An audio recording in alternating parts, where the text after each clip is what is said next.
তবে যেভাবে মাজা খসা হচ্ছে, আমার ব্যক্তিগত একটা মত বলছি, কোনো একটা জায়গায় জোট আদৌ করতে চাইছে বাম শরিক দলগুলো না চাইছে না, এটা একটা বোঝার বিষয় আছে। আমার যেন মনে হচ্ছে তারা জোট আদৌ করতে চাইছে না বারবার শুধু যাতায়াতই হচ্ছে। কারণ এরা তো দেখছি বারবার আলিমুদ্দিনে ছুটছে, ওরা কতবার এসেছে আমি জানি না। আর আমি আসা যাওয়াকে কাউকে ছোট বড় করতে চাইছি না, কিন্তু কোনো এক জায়গায় দরদ থাকলে তো উভয় থাকা দরকার। আমি এটা কিন্তু ব্যক্তিগতভাবে একটা কথা বলছি। পাশাপাশি আমি যতটুকু জানি 2021-এ যারা যে সিটগুলো দিয়েছিল আইএসএ, সেই সিটগুলো দাবি করেছে, সেই সিটগুলো ছাড়া মাত্র 10টা সিট বেশি চেয়েছে। স্বাভাবিক, 2021-এ যেখানে দিয়েছি সেখানে তো দেবেই না, তাই না?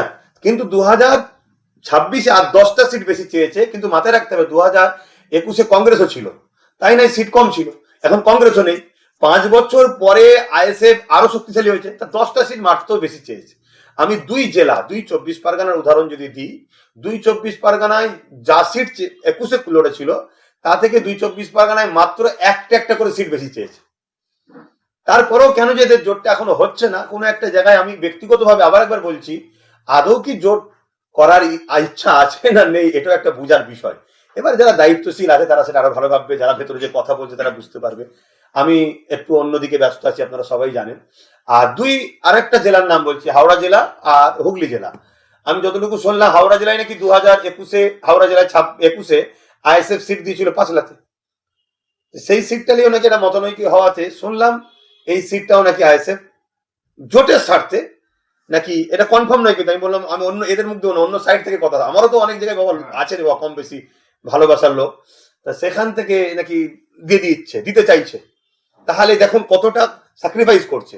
এবং হুগলি জেলাতে আইএসএফ 2021-এ দিয়েছিল যে সিটগুলো, তার মধ্যে থেকে একটা সিট অলরেডি আবার বামকে দিয়ে দিচ্ছে, তারা নাকি চেয়েছে। তাহলে এই যে আইএসএফ মানে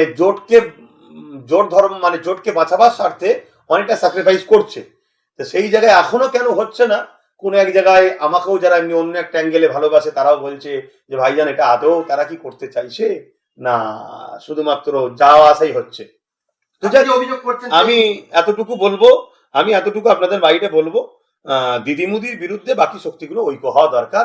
কেন ভোটটা তো একটাই, যে ভোটটা চাই দিদি নয় মুদি নয়, তাহলে সেই ভোটটা যদি 10 ভাগ হয়ে যায় তাহলে মূলত দিদি মুদিরই উপকার হবে। আর সেই ভোটটা যদি এক জায়গায় হয় তাহলে কিন্তু দিদি মুদি উভয়ের ক্ষতি হবে, এটা আমি মনে করি। আর সেই রাস্তায় হয়তো আইএসএফ চলার জন্য এতটা স্যাক্রিফাইস করছে, এতবার যাতায়াত করে। আমি তো মাঝে মাঝে দেখে, যখন সোশ্যাল মিডিয়া দেখি, আমি মাঝে মাঝে ধৈর্য আমি হারা হয়ে যায়, যে এদের ধৈর্য আছে বললে হবে না, যে এতবার যেতে পারে, বারবার যাচ্ছে, আর ওরা ওখান থেকে শুধু ঘুরে ঘুরে চলে আসছে, আর বাইরে বেরিয়ে বলছে একটুখানি সমস্যা হচ্ছে, একটুখানি আটকে আছে। তা কি সমস্যা হচ্ছে ওরা আরো ভালো বলতে পারবে, যদি ওদেরকে জিজ্ঞেস করেন যারা নেতৃত্বরা যাচ্ছে, উত্তরটা ভালো দিতে পারবে। আপনি যে অভিযোগটা করছেন সেটা বামফ্রন্টের দিক থেকে অভিযোগ তারাও করতে পারে, কারণ ইতিমধ্যেই আপনার দলের চেয়ারম্যান নওশাদ সিদ্দিকী এবং আপনার রাজ্য কমিটির নেতা আব্দুল মালিক বলেছেন যে গতবার থেকে প্রয়োজনে কম সিট নেবো, আমরা জোট করে ঐক্যবদ্ধ হয়ে লড়াই করবো। সেই জায়গায় আপনি বলছেন 10টা সিট বেশি চাচ্ছে।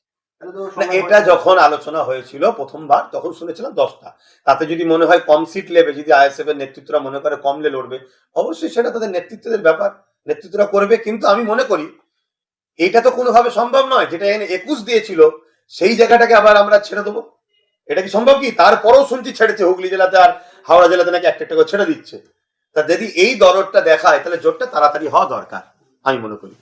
তো সামনে যে বিধানসভা ভোট আসছে, সেই বিধানসভা ভোটে নওশাদ সিদ্দিকী বা আইএসএফ এর তরফ থেকে দাবি তোলা হচ্ছে যে ডবল ডিজিট, অর্থাৎ যদি 40টা সিটের প্রার্থী দেয়, 44টা সিটের প্রার্থী দেয়, অন্তত 10টা সিট জিতবে। কিন্তু এই 10টা সিট যদি জেতে নওশাদ সিদ্দিকী, সেই 10টা সিট 5 বছর থাকবে বলে মনে হয় আইএসএফ। ইতিমধ্যেই আইএসএফ এর বিভিন্ন জায়গায় পঞ্চায়েত সমিতি, আপনার পঞ্চায়েত সদস্য তারা আইএসএফ থেকে জিতে তৃণমূলে চলে গেছে। দেখুন, এই যাতায়াতের সিস্টেমটা আছে, স্বাভাবিক মানুষের মধ্যে ভাবনা চিন্তা হতে পারে, তবে একটা এমএলএ আর একটা বুথ লেভেলের সদস্য দুটো এক নয়। বুথ লেভেলের সদস্য তাকে শুধুমাত্র ওই জায়গাটা, তার উপরে যে পারিবারিক ধরতে গেলে চাপ, একদম ঘরের মধ্যে চাপ। আর একটা এমএলএ তার এলাকাটা অনেক বড়, একটা এমএলএর পাওয়ার একটা বুথের সদস্যের পাওয়ারও সমান নয়। 3 নম্বর কথা হচ্ছে, যখন সেই একটাতে যদি এই শক্তিটা এরা ধরতে পারে, তার সাথে যদি আরো 9টা হয়, বা নওশাদ একা যদি রুখে দাঁড়াতে পারে, 9টার 7 যদি দিতে পারে, তাহলে সেটা আরো বড় একটা শক্তি আকার নিচ্ছে। 5 নম্বর শেষ কথা বলতে পারি যে আইএসএফ এ যারা জিতবে তারা চলে যাবে না, আর যদি যায় পাবলিক ছেড়ে দেবে না। 26 বিধানসভা পাবলিকের পাশে আমি দাঁড়াবো, মানে যে এলাকায় সে জিতবে সেই এলাকার পাবলিকের পাশে দাঁড়াবো, এবং পাবলিককে ধোকা দিলে যে কি করা দরকার অন্য কোনো দল না দেখালেও সাধারণ পাবলিক দেখাক, এটা আমি সমর্থন করব। 26শে বিধানসভায় আমরা শুনতে পাচ্ছিলাম যে আব্বাস সিদ্দিক অর্থাৎ আপনি নিজেও বলেছেন যে 294টা বিধানসভার মধ্যে কোনো জায়গায় দাঁড়াতে পারি প্রাপ্ত নয়, তা সেই পাপটা কি বা পাপ নয় এটা হতে হতে পারে কি সম্ভাবনা আছে? এখনো ওই জায়গাতেই দাঁড়িয়ে আছে, ওই স্ট্যান্ড পয়েন্টেই দাঁড়িয়ে আছে। তবে পরিস্থিতি আগামী দিন কোন জায়গায় আমাকে নিজে দাঁড় করাবে সেটা ঘোষণা হওয়ার পর আপনি বুঝতে পারবেন। আপনাদের দলের বেশ কয়েকজন রাজ্য কমিটির নেতার সঙ্গে আমরা এই নিয়ে আলোচনা করেছিলাম, তাদের বক্তব্য নিয়েছিলাম যে না আব্বাস ভাইজান দাঁড়াবেন না, কিন্তু উনি যে কটা সিট আমরা পাই 40 বা 40টা সেই সিটগুলো প্রচার করার জন্য আমরা দাবি করেছি এবং উনি সহমত হয়েছেন। কি বলবেন? আমি আইএসএফ এর প্রচার সবসময় করি, আগামীতেও করব। আইএসএফ যতদিন সংবিধানকে মান্যতা দিয়ে মূল্যবোধের এবং মানুষের সংবিধানের অধিকারের রাজনীতি করবে ততদিন আইএসএফ এর পক্ষে থাকবো আমি। আইএসএফ কে অবশ্যই আমি প্রতিষ্ঠিত করেছি, কিন্তু আইএসএফ এর সর্বোচ্চ দায়িত্ব একজনের হাতে তুলে যখন দিয়েছি, কোনো জিনিস যখন দিয়ে দেওয়া হয় সেটা তো আর কেড়ে নিয়ে যায় না আবার, সেটা আমার ধর্মের অ্যাঙ্গেলেও নিষেধ, মানবতার দিক দিয়েও মনুষ্যত্বের দিক দিয়েও ঠিক না। তাহলে সেই জায়গায় আমি সর্বসময় সর্বদিক দিয়ে আইএসএফ এর প্রচার করি, সহযোগিতা করি, আগামীতেও করবো, এখনো করছি। কিন্তু যেদিন দেখবো আইএসএফ সংবিধানকে মান্যতা না দিয়ে, মূল্যবোধকে মান্যতা না দিয়ে, মানুষের রুজি রুটির কথা না ভেবে অন্যদের মতো যেমন মোদি করছে, বিজেপি করছে, মমতা করছে, ধর্মের দিকে বেশি গুরুত্ব দিচ্ছে, মানুষকে শোষণ করছে, লুটছে, এরকম দিকে যদি চলে যায় তাহলে আমি বলবো তোমাদের রাজনীতি না করে তোমরা যেটা পছন্দ করেছো সেই লেবাস লাগিয়ে কেউ পণ্ডিত হও, কেউ মৌলানা হও, এইসব করতে যাও, রাজনীতি করার কি দরকার? তা তখন থেকে আমি বিরোধী করবো। আপনি বলছেন যে আমি 25টা করে দলটা তৈরি করে দিয়ে দিয়েছি, ঠিক আপনার পরিপ্রেক্ষিতে আমি প্রশ্ন করি যে মমতা ব্যানার্জি 1998 সালে তৃণমূল দল প্রতিষ্ঠিত করেছিল, তিনি যদি 25টা করে অন্য কাউকে দিয়ে দিতেন যে আমি পিছনে আছি আপনারা লড়াই করেন, অর্থাৎ আমি ক্যাপ্টেন আপনারা খেলুন, তাহলে কি মমতা ব্যানার্জির দল বা মমতা ব্যানার্জি মুখ্যমন্ত্রী হতে পারতেন? মমতা ব্যানার্জি দল প্রতিষ্ঠিত করেনি, আপনি জানেন না।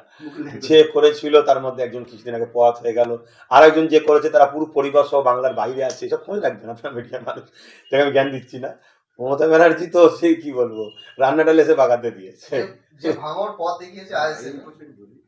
এই জায়গায় আপনি বললেন যে মুকুল রায় করেছে, আমি আপনার সাথে সহমত, কিন্তু 2021 সালে কিন্তু মমতা ব্যানার্জি চন্ডীগড়ে হেরে গেছিল, হেরে যাওয়ার পরেও তিনি ফের উপনির্বাচন করে জিতে মুখ্যমন্ত্রী হয়েছেন। তিনি তখনও যদি বলতেন যে না আমি তো 10 বছর মুখ্যমন্ত্রী ছিলাম, এবারে অভিষেক হোক, তাহলে কিন্তু এবারে ওনার প্রচুর লোভ, ওনার প্রচুর লোভ, উনি অভিষেককে ছাড়তে পারছে না। অভিষেক একটা যুবক ছেলে, উনি লোক না উনি ক্যাপ্টেনের মতো তো লড়াই করছেন, নিজে ব্যাট করে সিএম হবো আমি, এই পথটার লোভ, এই পথটার গরম উনি ছাড়তে পারছে না। দেখুন আমি তাদের আভ্যন্তরীণ ব্যাপার, কে থাকবে কে না থাকবে, কিন্তু উনি ওনার পথকে ছাড়তে পারছে না। নয়তো অভিষেককে দিতে পারতো, বা অভিষেকের জায়গায় আরো অভিষেক না এমপি ছিল, আরো অনেকে রয়েছে, ফিরহাদ হাকিম রয়েছে একদম সবসময় ছায়া সঙ্গী। তারপরে ওই যে ও মানে কি বলে, ওই যে ধরা পড়লো, জেলে টেলে গেল কেলেঙ্কারি করে, পার্থ তখন তো এইসব কাজে ছিল, মানে ধরা পড়েনি, ছিল কাজে, আবার নতুন করে নিয়েছে। তারপরে অরূপ বিশ্বাস নাকি কমলে, সব অনেক পুরাতন সব লোক আছে তো, তাদের মধ্যে অনেক এমএলএ ছিলেন জিতে, তাদের কাউকে তো দিতে পারতো যে তুমি হও, আমি যখন হেরে গেছি চলো আমি পিছন থেকে দেখছি, কিন্তু না,